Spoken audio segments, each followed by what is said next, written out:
সম্মানিত দর্শক, আসসালামু আলাইকুম।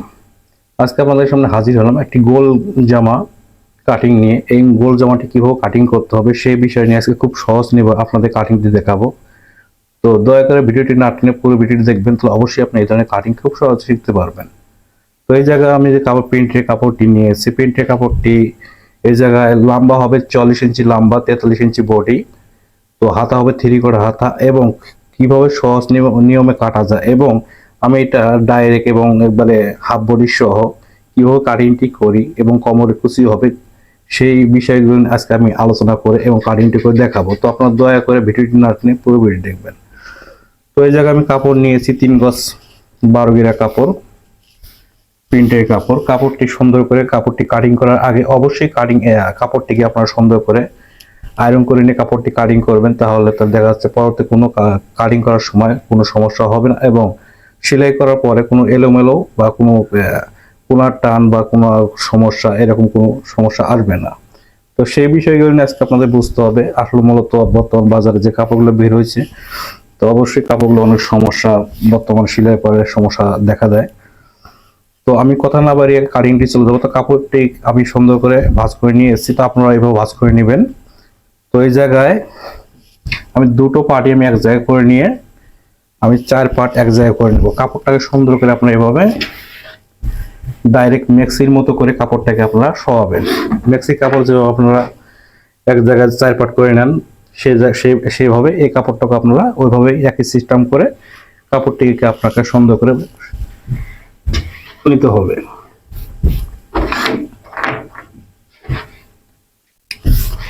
তো দেখতে পাচ্ছেন যে আমি এই জায়গায় 4 পার্ট এক জায়গায় করে নিয়েছি। তো আপনারা 4 পার্ট এক জায়গায় করে নেবেন।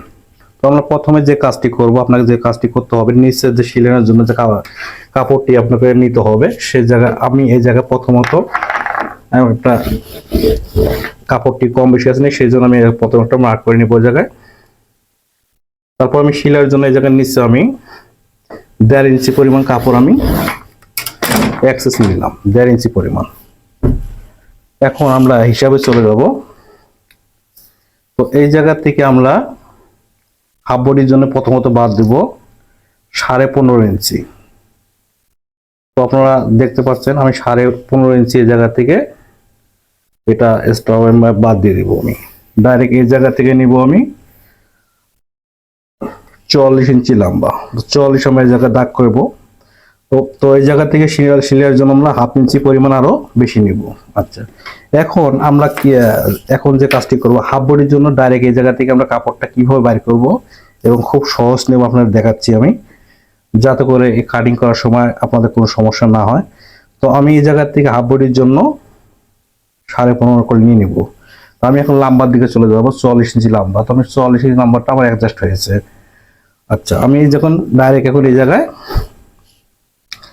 ডাইরেক্ট আমি 44-এ দাগ করবো এবং 44.5 আমি দাগ করেছি, হাফ ইঞ্চি বেশি নিয়েছি। তো এই জায়গা থেকে আমাকে আরো হাফ ইঞ্চি পরিমাণ বেশি নিতে হবে। তো আমি এই জায়গায় মোট আমি লম্বা কাপড় নিলাম, লম্বা নিলাম এই জায়গা থেকে সেলাই মার্জিন বাদ যাবে, সেই জন্য আমি মোট 45 ইঞ্চি নিয়েছি, 44 ইঞ্চি লম্বা হবে। তো এখন আমরা দাগ কিভাবে করব আপনাকে একটু ভালো করে এই জায়গায় ধৈর্য সহকারে দেখতে হবে। তো আমি এই জায়গা থেকে প্রথমত কোমর যে হাফ বডি যে আমি আলাদা করে বের করব, তো তার জন্য আমি হাফ বডির এই জায়গায় একটা সুন্দর করে আমি দাগটা সোজা করে নিব। আমি একটা এই জায়গায় আমি সেলাইয়ের জন্য আরো হাফ ইঞ্চি পরিমাণ বেশি নিব। আর নিচে যে বাতি কাপড়টি লাগবে সেই কাপড়ের জন্য আমি এই জায়গায় 1.5 ইঞ্চি পরিমাণ নিয়েছি। তো এখন আমি বডির দিকে চলে যাব। হাফ বডিটা কিভাবে আমি কাটিং করব, এই জায়গায় আমি এক জায়গায় একভাবে এবং এক কাটিং এটাকে আমি কাটিং করে দেখাবো। তো প্রথমে আমি শোল্ডারে যে দাগটি করলাম আপনি ভালো করে লক্ষ্য করবেন। আমি এই জায়গা থেকে হাফ ইঞ্চি পরিমাণ আরো বাড়তি নিলাম। এখন আমাকে প্রথমে যে কাজটি করতে হবে, গলার জন্য আপনি কতটুকু নেবেন, আপনি কতটুকু আপনার প্রয়োজন সেই অনুযায়ী আপনি নেবেন। তো আমি এই জায়গা থেকে যেহেতু গোল গলা হবে, 2 সাইডে পরা যাবে, সেই ক্ষেত্রে আমি এই জায়গা থেকে 2.5 ইঞ্চিতে দাগ করলাম। তো সেলাইয়ের জন্য আরো 2 সুত যাবে, তো যেহেতু 15.5 হবে, তো আমি এই জায়গা থেকে কাটিং এর চিহ্নটা আমি 2.5 ইঞ্চি পরিমাণ করলাম। তো এই জায়গা থেকে শোল্ডারের মাপটা আপনাকে এখন গোল গলা শোল্ডারের মাপ কতটুকু পরিমাণ করলে শোল্ডারটা ঝুলে যাবে না, তাহলে আপনাকে এই জায়গা থেকে আপনার সেই সঠিক নিয়মটাকে আপনাকে ব্যবহার করতে। তো এই জায়গা থেকে আমি আপনারা ভালো করে লক্ষ্য করছেন এই জায়গা থেকে আমি পুটটা আমি শর্ট করব, যেহেতু দুই সাইডে পড়বে, তাহলে আমি 6.5 ইঞ্চি পরিমাণ আমি এই জায়গা থেকে আমি এটা দাগ করব। আচ্ছা, এই জায়গা থেকে আমরা এখন হাতার যে মোহরিটি হবে, তো আপনার যে মোহরি যে এখন কতটুকু নামাবেন, কতটুকু নামালে আপনাকে অ্যাকুরেট হবে সেই বিষয়টা আপনাকে লক্ষ্য করতে হবে। তো এই জায়গা থেকে আমি 6.5 নামাবো। তো আমি 6.5 নামাবো। তো আমার এটাতে কোনো কোমরের মাপ প্রয়োজন, যেহেতু হাফ বডি হবে, তো হাফ বডি এই জায়গা থেকে যে লম্বা যতটুকু হবে সেই জায়গা থেকে আমরা হাফ বডি মাপটা এবং কোমর মাপটা ওই জায়গা থেকে ফিট করব। তো এই জায়গা থেকে আমরা এখন মোহরির দাগটা আমরা করে নিই। এই জায়গায় আবার সুন্দর করে আমরা হাতার মোহরির দাগটা সোজা করে নিলাম আমরা। এখন আমরা চলে যাবো বডির দিকে। তো বডিতে আমরা বডি দিব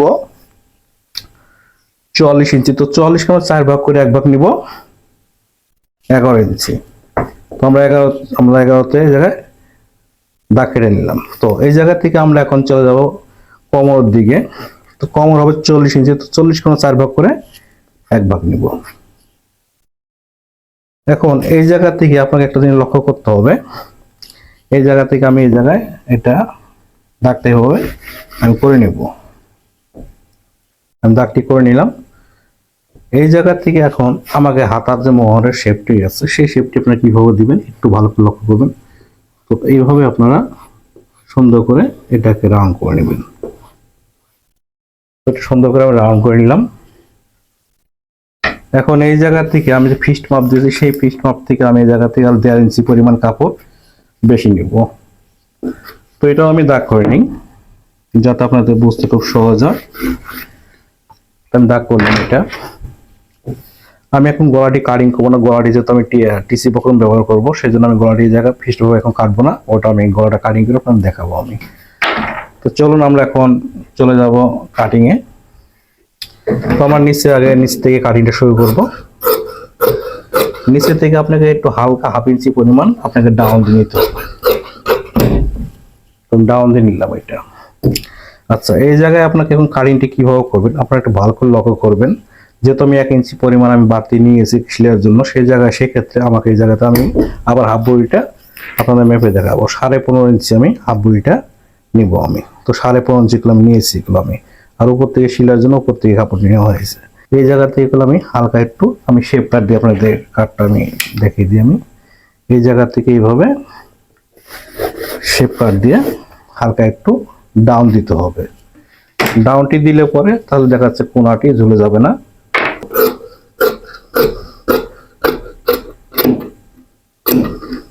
আমরা এটা সরাসরি ডাইরেক্ট কেটে ফেলবো।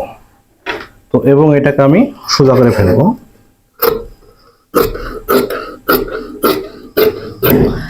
আচ্ছা, আমি এই জায়গাতে সোজা দিলাম, যেহেতু আমি নিচে ডাউন দিয়েছি তাহলে আমাকে এটা সোজা দিলে কোনো সমস্যা নাই। যদি আমি এই জায়গায় ডাউন দিতাম তাহলে আমাকে এটা সে শেপ দিয়ে শেপ করে কাটতে হতো। তো আমি এখন হাফ বডিটি কাটিং করব। শোল্ডারটা হাফ ইঞ্চি আমরা ডাউন দিয়ে নিব।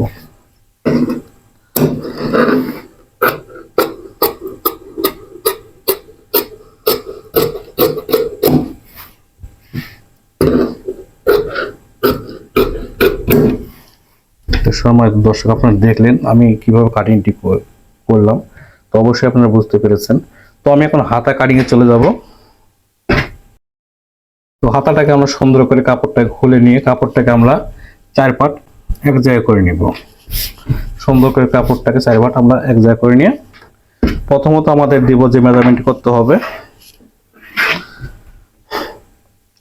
তো আমি এই জায়গায় প্রথম একটা ফিস্ট কাটিং এর জন্য একটা দাগ কেটে নেব। আমি এই জায়গা থেকে হাফ ইঞ্চি পরিমাণ আরো বেশি নেব সেলাইয়ের জন্য। তো এটা হাতার লম্বা দেব আমি 16 ইঞ্চি। তো আমরা লম্বা ডাইরেক্ট 16 ইঞ্চি একটা দাগ কেটে নেব ওই জায়গায়। তো আমরা শেপ ডাউনের জন্য এই জায়গা থেকে 3.5 ইঞ্চি আমরা শেপ এটাকে কাটিং এর শেপ ডাউন দেব।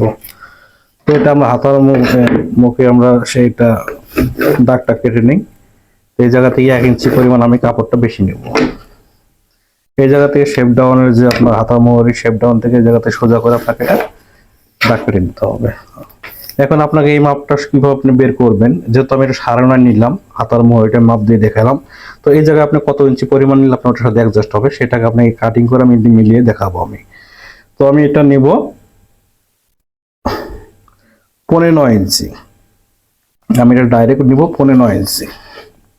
তো এই জিনিসটা অনেকজনে বোঝে না, অনেকজন সমস্যায় কাটিং করার সময় হাতা কাটিং করলে অনেক সময় দেখা কম হয়, তা অনেক সমস্যা মনে হয়, দেখা যাচ্ছে তখন হাতাটা টেনে হাতাটা মেকআপ দিতে হয়, তখন টেনে মেকআপ দিতে গেলে জামাটা সেলাইয়ের পরে পরলে অনেক সমস্যা দেখা দেয়।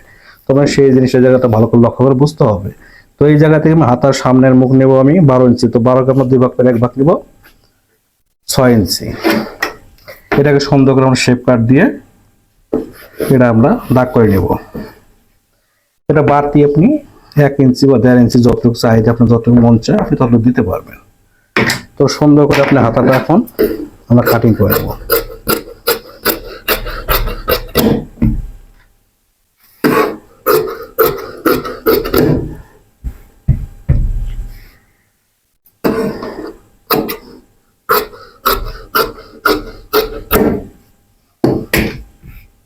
তো সম্মানিত দর্শক, আপনাদের এই জায়গাটা মাপটা আমি একটু আপনি বুঝিয়ে দেখাই, তাহলে আপনারা একটু বুঝতে পারবেন। পরে বলবেন যে ভাই বললো আসলো হিসাবটা বুঝিয়ে দিল না। তো আমি যে দাগটি চিহ্নটি করলাম এই জায়গা থেকে আমি এখন আপনাদের একটু সুন্দর করে একটু জিনিসটা বুঝিয়ে দিই। তো এই জায়গা থেকে সেলাইয়ের জন্য আমি 1/2 ইঞ্চি বাদ দিব। এই জায়গা থেকে আমার এটা হলো বডির ফিক্সড মাপ।